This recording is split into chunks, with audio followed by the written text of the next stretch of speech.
NFCP not a mega project.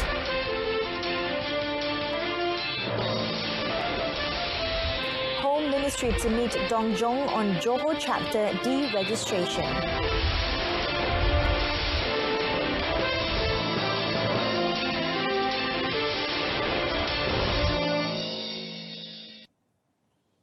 You're with me, Renee Fong. Thanks for choosing News On 2. The Malaysian Communications and Multimedia Commission, MCMC, has denied allegations that the National Fiberization and Connectivity Plan, NFCP, is a mega project. Instead, MCMC said no specific company dealing with a specific technology can be the biggest beneficiary of the NFCP. MCMC in a statement explained the NFCP consists of many infrastructure projects, including commercial projects financed by the licensees themselves, and that these projects will also utilize different technologies. The government will implement the NFCP with an initial allocation of 1 billion ringgit. The statement said the 2.6 billion ringgit cost cited before was an estimation, and that this figure could change as the NFCP is further refined from time to time. NFCP sets out strategies, targets and action items that will ensure the availability of robust, pervasive, high quality and affordable digital connectivity for the country.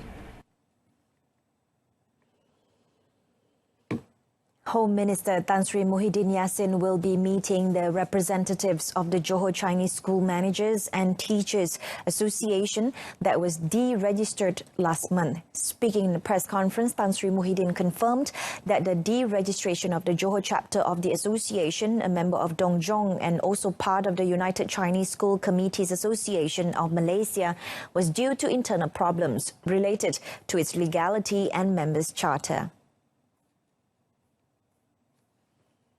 Pasal ini bukan masalah apa, masalah pengurusan salah sebuah ke beberapa persatuan yang ada bergabung di bawah Dong Jong kerana mereka tidak mematuhi peraturan-peraturan pendaftar pertubuhan. Jadi saya telah diberi satu laporan, tapi besok mereka akan hadir.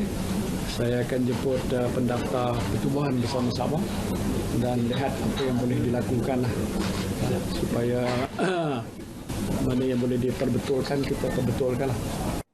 The revocation order was issued by the Johor Registrar of Societies (ROS) and addressed to the State Association Secretary Lim Cheng Hock.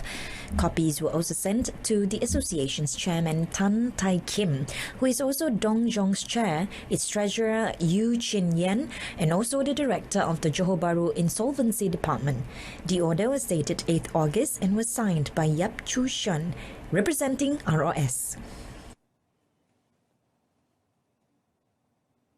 On another note, Tan Sri Muhyiddin said controversial televangelist Dr. Zakir Naik is allowed to attend a prayer session in Malacca this Saturday but may not give any speeches. The Home Minister repeated State Police Chief Datuk Raja Sharum Raja Abdullah's remarks that the prayer session was approved after the organizer gave its assurance that the Mumbai-born televangelist will not make any speech or sermon. So the Ketua Polis Melaka informed that on that basis he allows him to come in to participate in that program. But as usual, no speeches. So we're not going to control him 100% not do anything. The event is called Malam Bersama Bersatu bersama Dr. Zakir Naik and will be held this Saturday between 6:30 p.m. and 9:30 p.m. at the Cina Krubong Mosque in Melaka. Invitations of the events depict Parti Pribumi Bersatu Malaysia PPBM Supreme Council member Datuk Muhammad Rafiq Naizamuddin alongside Dr. Zakir for the communal prayer session.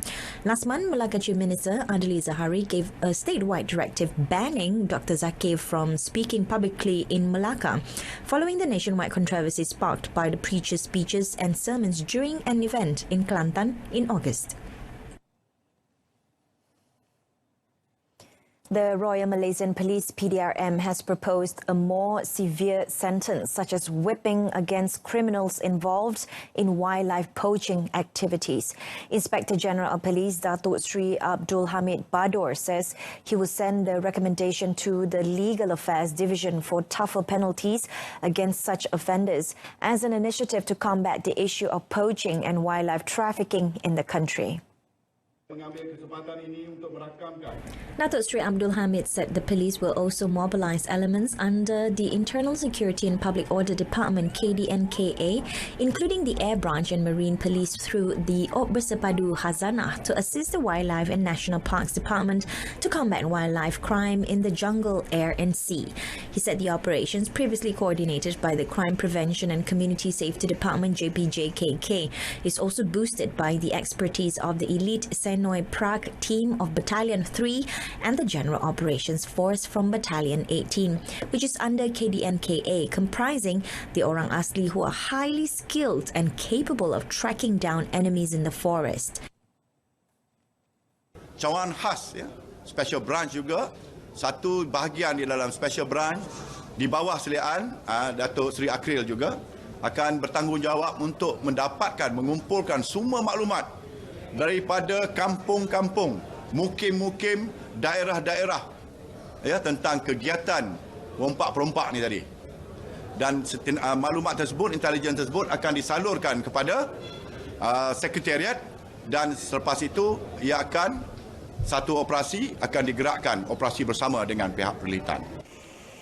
The IGP said this at a press conference at the opening of Op Bersepadu Khazanah at the 3rd Battalion General Operations Force in Bidor, Perak today.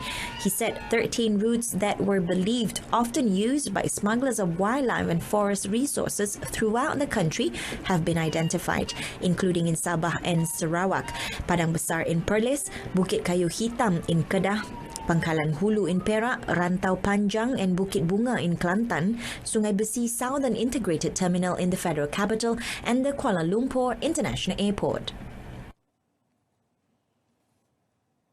In a related development, Datuk Seri Abdul Hamid said PDRM would tighten the conditions for the issuance of firearms license and hunting permits in the country to protect endangered wildlife, as there were also locals among the illegal hunters who were caught.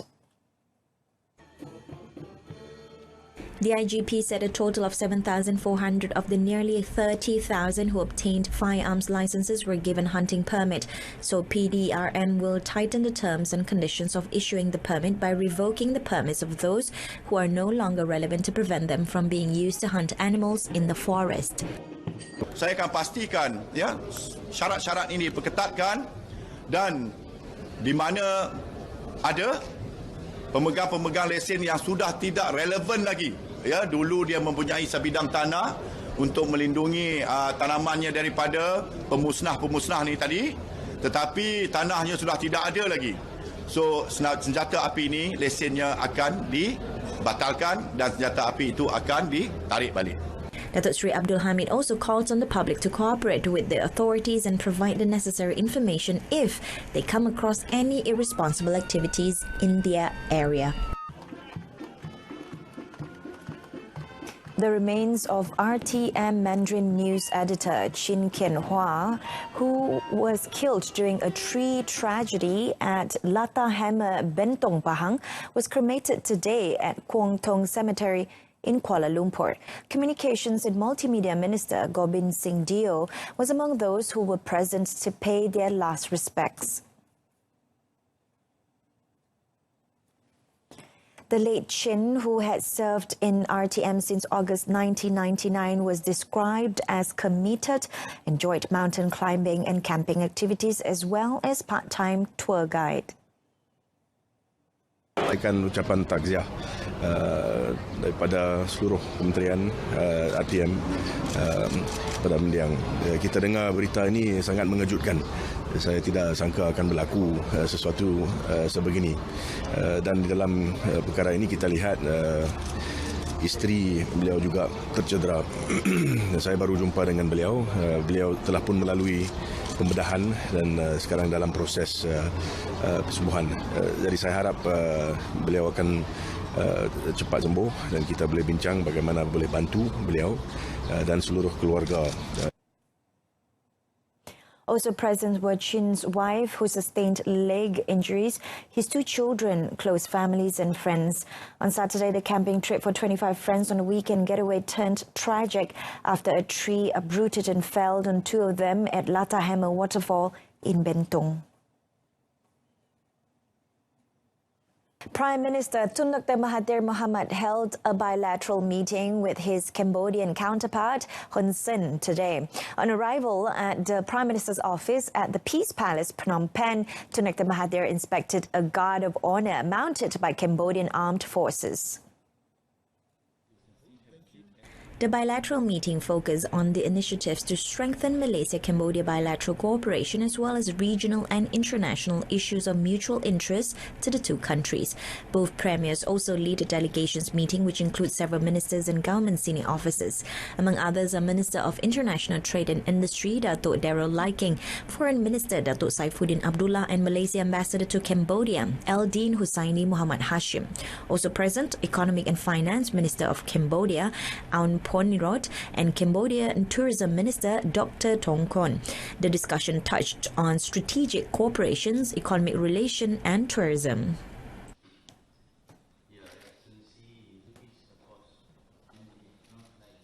The government has the right to determine the rates of the passenger service charges PSC as it owns the airports.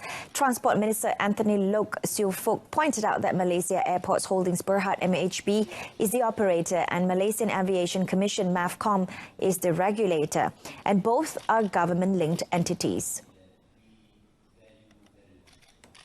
Please be reminded that Government of Malaysia is the owner of all the airports. All the assets belongs to the government. When it is a decision by the cabinet, then it should not be disputed. So we make this decision at the cabinet level. It's not by Minister of Transport, it's by the cabinet. He was met after the launch of the Klang Valley Doubletrack Phase 2 in Serinda. Lok also said that the lower PSC charges would not affect MHB earnings, adding that it will instead stimulate the tourism industry. Last Friday, the government announced that the PSC for international flights were reduced from 73 ringgit to 50 ringgit at all airports in Malaysia, except for KL International Airport KLIA, effective 1st October. The PSC for ASEAN flights remains at 35 ringgit and for domestic flights at 11 ringgit. However, International Air Transport Association IATA yesterday said the decision by the government to intervene and lower the PSC charges has undermined MAVCOM's credibility and would put KLIA on the losing side compared to other airports. On another note, Lok said the second phase of the Klang Valley Doubletrack KVDT2 project, which resumes today at a 15% lower cost of 4.475 billion ringgit, is expected to be completed in 7 years. The Transport Minister, however, said that with the assurance by Daya Maju, the project could be completed in 5 years. Lok added that although the project could be completed in a shorter time period, the government needs to consider any cost increase as a result. In addition, Lok emphasized that the reduction from the original price tag of 5.265 billion ringgit would not jeopardize the quality of the work and no jobs would be affected. Ada skop-skop yang tidak kritikal itu dikurangkan. Antaranya, I think station penaik tarafan station. Ada 10 stesen sepatutnya naik taraf, dia dikeluarkan daripada skop projek ini. Bukannya kita tak naik taraf stesen itu, cuma penaik tarafan stesen itu akan dilaksanakan oleh pihak Perbadanan Aset Kereta Api melalui model yang lain. He was met after the launch of the Klang Valley Doubletrack Phase 2 in Serinda. About 20-30% of the preparatory works for the KVDT2 are already completed. The work would be done over 60 sequential stages to ensure minimal disruption to KTMB operations. The scope of work for the KVDT2 includes replacing 25-year-old tracks and new foundations, tracks, upgrade and maintenance of the electrification system, communication as well as upgrading of stations.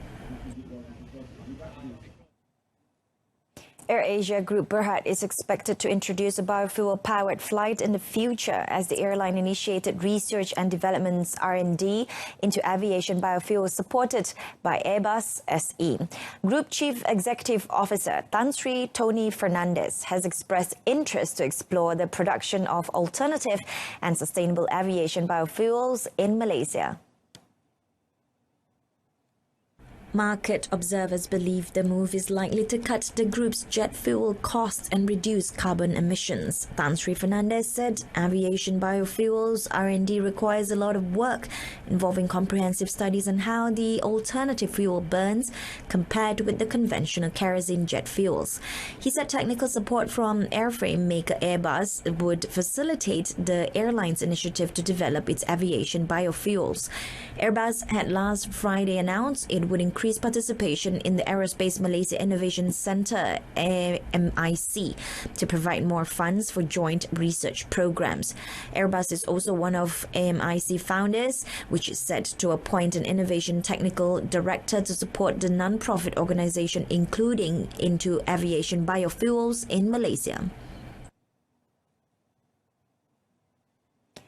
Sime Darby Oil Sdn Bhd today launched Olive Cooking Oil New Look as a show of support to the Love My Palm Oil campaign.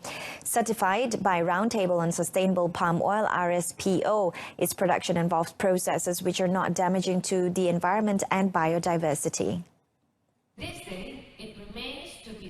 Minister of Primary Industries Teresa Kok said Malaysians should give priority to local products, hence contribute to the country's economic growth.